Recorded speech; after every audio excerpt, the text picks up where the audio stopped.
Khơi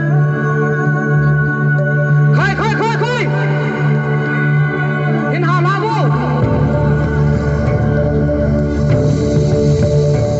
cả là thả hiệu bằng chi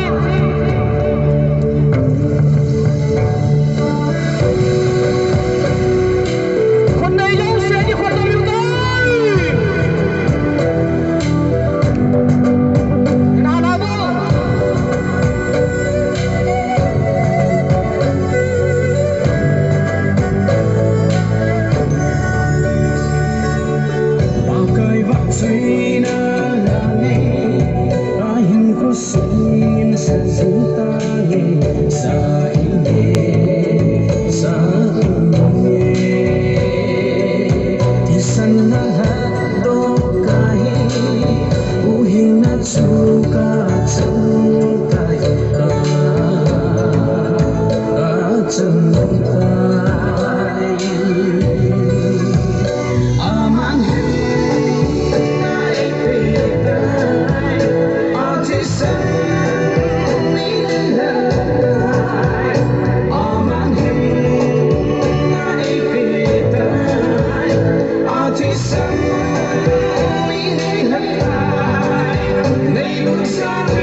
sinh ngày trên lẽ hoa không dịu